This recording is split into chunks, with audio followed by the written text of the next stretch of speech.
주여 다윗 왕국의 부흥을 주옵소서. 주여 다윗 왕국의 부흥을 주옵소서. 우리 교회와 가정걸터 가운데 위대한 그리스도의 부흥이 임할 줄로 믿습니다. 아멘. 옆사람 인사합니다. 선교사님 안녕하십니까? 네, 안녕하십니까? 네, 안녕하십니까? 네, 오늘은 특별히 우리 주일학교 학생들과 중고등부 학생들, 특별히 온 가족이 함께 예배 드리는 날입니다. 여러분, 가족이 드리는 만큼 서로를 양해하고 그리고 더 기쁨으로 오늘 드린 예배가 되기를 간절히 바랍니다. 최근에 이혜령 씨가 쓴 짧은 이야기, 긴 생각이라는 책이 출간이 되었습니다. 그 책에는 여러 가지 감동적인 이야기들이 많이 기록되어 있습니다만 그 책의 첫 번째에 나오는 이야기를 소개해드림으로 오늘 말씀을 시작하고자 합니다. 홀 어머니를 모시고 사는 한 청년이 있었습니다. 이 청년이 취직을 하려고 했지만 면접 때마다 번번이 떨어진 것입니다. 그러다가 마지막 기회라고 생각했던 그 면접이 있었는데 그 면접에서 떨어지게 된 것입니다. 근데 그 면접을 봤던 그 그룹의 회장님이 있었는데 그 회장님을 붙잡고 호소했습니다. 회장님, 늙으신 홀 어머니를 모시고 삽니다. 제발 한 번만 더 기회를 주십시오. 근데 이 청년의 말에 뜻밖의 이 회장님이 관심을 보이기 시작합니다. 그러더니 이렇게 말합니다. 노모가 계시다고? 그러면 그 노모에 발을 씻겨드리고 내일 다시금 이곳으로 오게. 집으로 돌아온 청년은 회장님의 요구대로 생전 처음 어머니의 발을 씻겨드리려고 했습니다.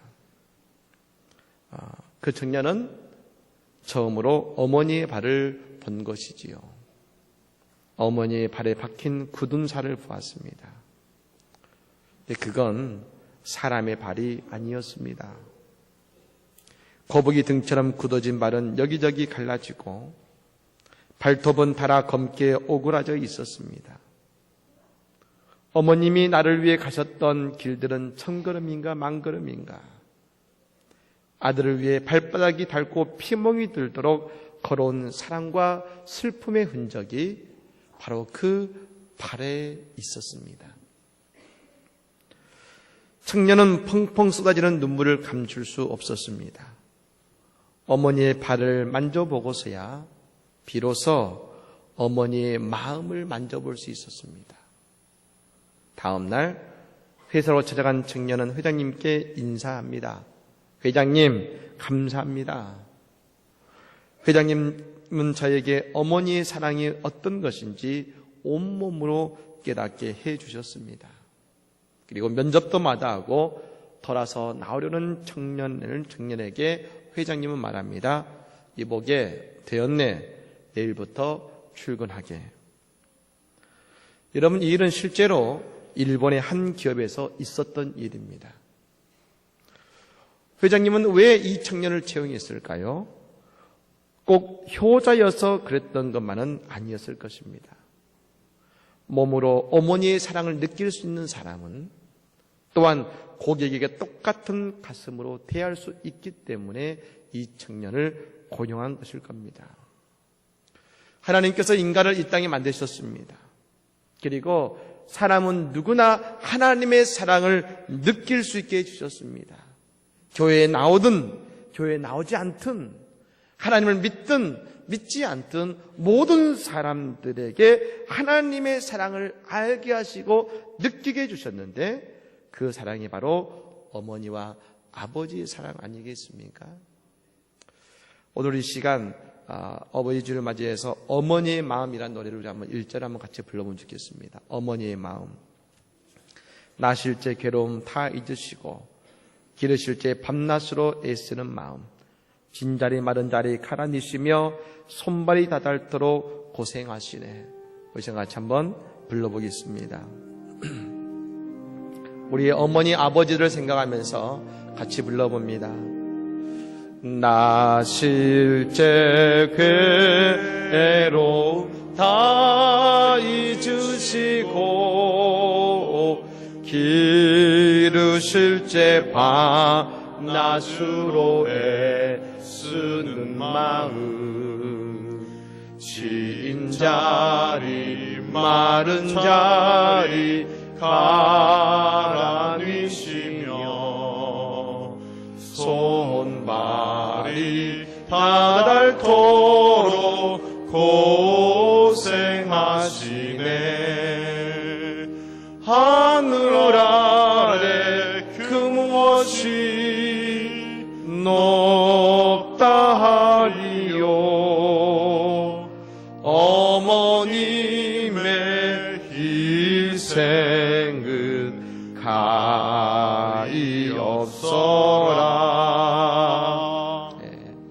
저는 이 글을 읽으면서 불현듯 예수님께서 제자의 발을 씻어주시는 장면이 떠올랐습니다. 왜 예수님께서는 십자가에 못 박히시기 이전에 제자들의 그 발을 씻어주셨을까요? 낮아지시기 위해서였을 것입니다. 그런데 더 중요한 사실은 예수님은 제자들의 발을 만져보시면서 그 제자들의 발을 씻어주시면서 그들의 삶의 힘듦과 눈물을 같이 만지신 것입니다. 제자들의 거친 발을 만지시면서 예수님은 그 자리에서 다시 한번 십자가를 결단하셨을 것입니다.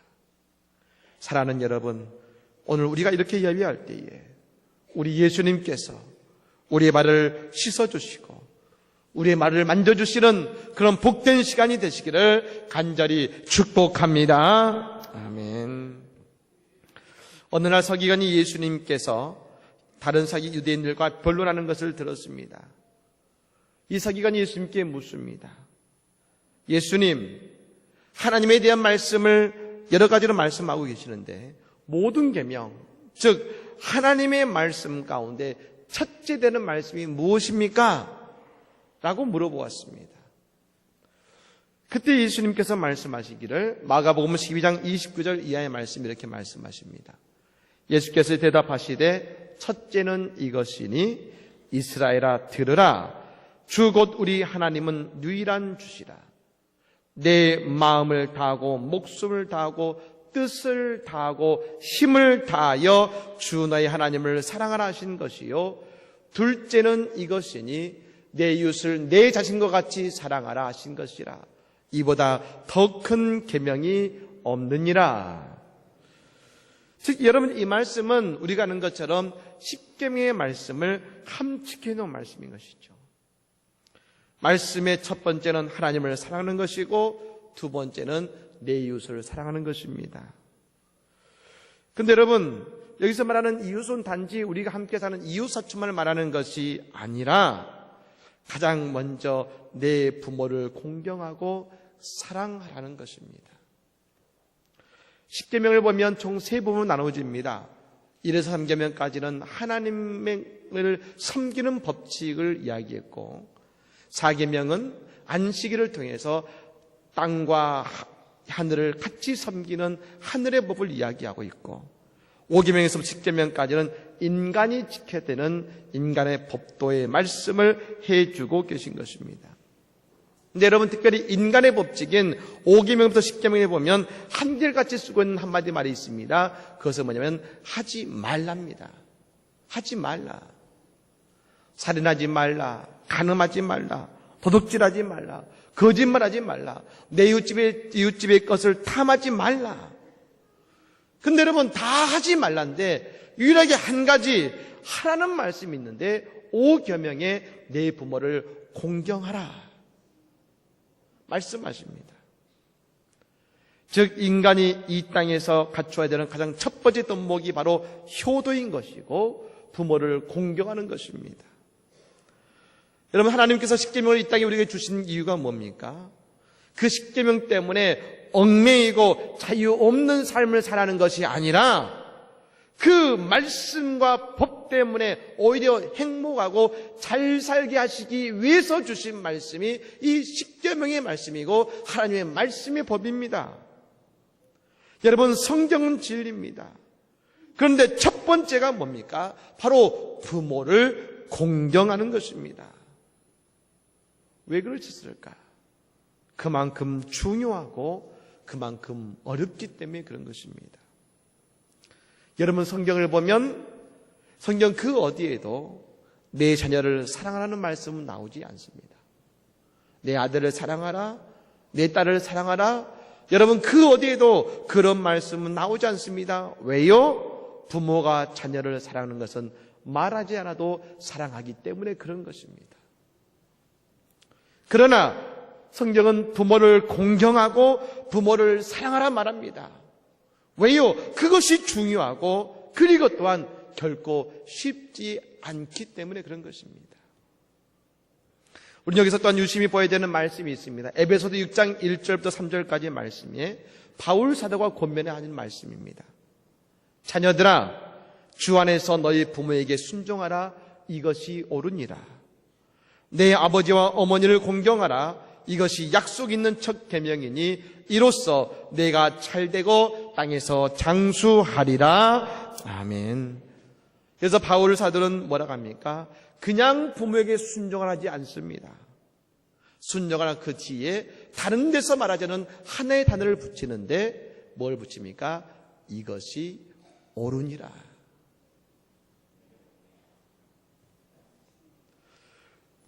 여러분, 그렇습니다. 그만큼 부모를 공경하는 것이 당연한 것 같지만 중요하고 그것이 인간 세대의 가장 옳은 일이기 때문에 말합니다. 내 부모에게 순종하라. 이것이 옳으니라. 그리고 부모에게 순종하고 부모를 공경하는 자녀는 어떤 복을 받게 되느냐? 이로써 내가 잘되고 땅에서 장수하리라.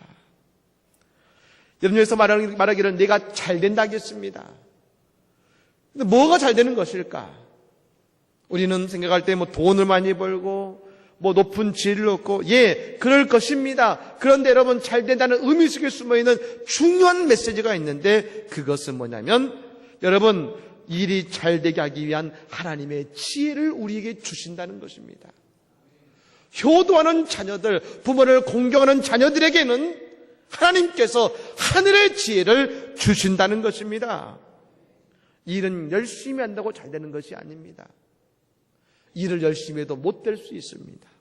하지만 지혜가 있는 사람은 잘 되게 되어 있는 것입니다. 그러므로 부모를 공경하는 사람은 지혜를 얻고 그 지혜를 통해서 하는 모든 일이 다 형통하고 잘 되는 것 아니겠습니까? 여러분, 솔로몬이 하나님께 지혜를 구했고 지혜를 얻었다고 했습니다. 그 이면에는 이 말이 숨어 있습니다. 솔로몬은 부모를 잘 섬기는 사람이었다. 사랑하는 여러분, 특별히 우리에게는 육신의 부모와 더불어 영의 부모가 계십니다. 바로 십계명은 영의 부모와 육신의 부모를 잘 섬기라는 말씀 아니겠습니까? 바로 하나님을 잘 섬기고 그리고 육신의 부모님을 잘 섬길 때에 그 인생은 잘 되고 형통하게 됨을 믿으시기를 바랍니다. 저는 여러분 어버이들 주일을 묵상하는 가운데 가장 어머니의 사랑을 잘 보여주는 한 사람이 누굴까 생각하다가 오늘의 이 말씀이 떠올랐습니다. 여러분, 그녀는 바로 수로보니게 여인이었습니다. 오늘 본문 말씀처럼 귀신 들린 어린 딸을 낫게 하고자 예수님께 나와서 귀신 쫓아내 주기를 간구했습니다. 하지만 그 간구 앞에 그녀가 맞이한 것은 예수님의 거절이었습니다. 하지만 그녀의 고백, 주여, 상 아래에 있는 개들도 아이들이 먹던 부스러기를 먹나이다 라고 말하는 그녀의 믿음에 예수님은 그 딸에게 있는 귀신을 내쫓아 주셨습니다. 여러분, 이 여인은 이방 여인입니다. 이방 여인이라는 이 말에는 두 가지의 숨은 뜻이 들어 있습니다. 첫째, 그들은 하나님을 믿지 않습니다. 그러니 이스라엘의 하나님께 나아오지 않습니다. 또한 이스라엘과 떨어져 있으니 그들이 예수의 소문을 들을 수는 있었겠으나 믿음을 가지고 나아오기는 어렵다는 것입니다. 그러나 이 여인은 지금 예수님 앞으로 나왔습니다. 어려운 발걸음을 한 것입니다. 하지만 그녀에게는 한 가지 간절함이 있었습니다. 바로 딸의 몸에서 귀신이 나가는 것입니다. 하나님을 믿는 믿음도 없이 예수님 앞에 나온 것은 그 자체로 대단한 믿음입니다. 그런데 여러분, 예수님은 그녀를 반기며 곧바로 귀신을 쫓아낸 것이 아니었습니다. 예수님은 처음에 거부하셨습니다. 그것도 뭐라고 하셨습니까? 자녀의 떡을 위하여 개들에게 던짐이 마땅하지 아니라 하면서 그녀에게 면박까지 주셨습니다. 아마 이 여인은 그 말에 자존심이 상했을 겁니다. 같은 민족도 아니고 상존도 아닌데 단지 다른 나라 사람에게 이 말을 들었을 때 그 마음이 얼마나 자존심이 상하겠습니까? 하지만 그녀는 참습니다. 왜요? 딸을 사랑하는 마음이 더욱 컸기 때문입니다. 또한 다른 나라 사람인 예수님 더욱이 그가 정말로 귀신을 쫓아낼 수 있는지는 모르지만 그 딸을 위해서 그 여인은 그 주님의 말 앞에 그 머리를 땅에 엎드리며 주님께 외칩니다. 나는 땅에 떨어지는 푸스러기라도 먹는 존재가 되고 싶습니다. 내 딸이 살아날 수 있다면 땅에 떨어지는 푸스러기라도 먹는 존재가 되고 싶습니다. 사람의 자존심이 없어집니다. 왜요? 딸을 사랑하니까. 왜요? 딸을 살리기 위해서. 예수님은 그러므로 결국 수로보니게 여인의 청을 받아들여서 그 딸의 귀신을 쫓아내 주십니다. 그렇습니다.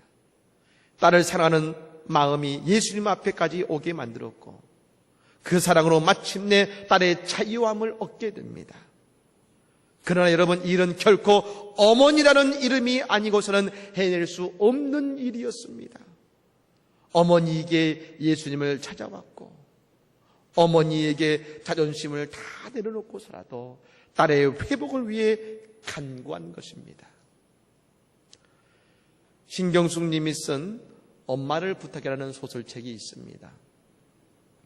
아마 많은 분들이 읽으셨을 거라 생각이 듭니다만 이 책의 내용은 남편을 따라서 서울에 있는 자녀의 집에 가는 중에 지하철에 남편은 지하철을 타지만 어머니는 지하철을 타지 못하고 그곳에서 헤어집니다. 이 치매 기운이 있는 어머니가 길을 잃고 그 어머니를 찾는 과정 가운데 남편도 자녀들도 모르고 있었던 어머니의 사랑의 모습을 발견해 간다는 소설이 바로 이 소설의 주된 내용입니다. 근데 거기에 한 딸이 독백하며 어머니가 왜 치매에 이르게 되었는지를 말합니다. 엄마는 상식적으로 한 사람이 할 수 있는 일을 하면서 살아온 인생이 아니야. 엄마는 엄마가 할 수 없는 일까지도 다 해내며 살았던 것 같아. 그러므로 엄마는 텅텅 비어갔던 거야. 종래에는 자식들의 집 하나도 찾을 수 없는 그런 사람이 된 거야. 우리의 어머니들은 누구도 해낼 수 없는 일들을 해내셨던 분들이셨습니다. 마치 저 수로보니게 여인이 그랬던 것처럼 말입니다. 아니, 오늘 수로보니게 여인의 모습에서 저는 하나님 아버지의 모습을 또한 봅니다. 왜 하나님은 예수님 자신의 아들을 십자가에 못 박혀 죽게 하시면서까지 우리를 사랑하셨을까? 우리의 아버지시고 우리의 어머니시기 때문입니다. 그만큼 우리를 간절히 사랑하시기 때문입니다. 인간 앞에 철저히 낮아지신 예수님의 그 사랑은 마치 저 스로보니 여인이 예수의 발 앞에 엎드렸던 바로 그 간절한 사랑의 모습과 여러분 같지 않겠습니까? 엄마를 부탁해라는 책에 또 다른 딸이 이렇게 고백합니다. 나는 엄마처럼 못 사는데 엄마라고 그렇게 살고 싶었을까? 딸인 내가 이 지경인데 엄마는 다른 사람 앞에서 얼마나 고독했을까? 누구에게도 이해받지 못한 채로 오로지 희생만 해야 했다니. 그런 부당한 일이 어떻게 있을 수 있어? 그래서 심순덕님이 그는 이런 시를 썼습니다. 엄마는 그래도 되는 줄 알았습니다. 엄마는 그래도 되는 줄 알았습니다. 하루 종일 밭에서 죽어라 힘들게 일해도 엄마는 그래도 되는 줄 알았습니다. 찬밥 한 덩이로 대충 부뚜막에 앉아 점심을 때워도 엄마는 그래도 되는 줄 알았습니다. 한겨울 냇물에서 맨손으로 빨래를 방망이질해도 엄마는 그래도 되는 줄 알았습니다. 배부르다, 생각 없다, 식구들 다 먹이고 굶어도 엄마는 그래도 되는 줄 알았습니다. 발 뒤꿈치 다 해져 이불이 소리를 내도 엄마는 그래도 되는 줄 알았습니다. 손톱이 깎을 수조차 없이 닳고 문드러져도 엄마는 그래도 되는 줄 알았습니다. 아버지가 화내고 자식들이 속썩여도 끄떡없는 엄마는 그래도 되는 줄 알았습니다. 외할머니 보고 싶다, 외할머니 보고 싶다, 그것이 그냥 넋두리인 줄만. 한밤쯤 자다 깨어 방구석에서 한없이 소리 죽여 울던 엄마를 본 후로 엄마는 그러면 안 되는 것이었습니다.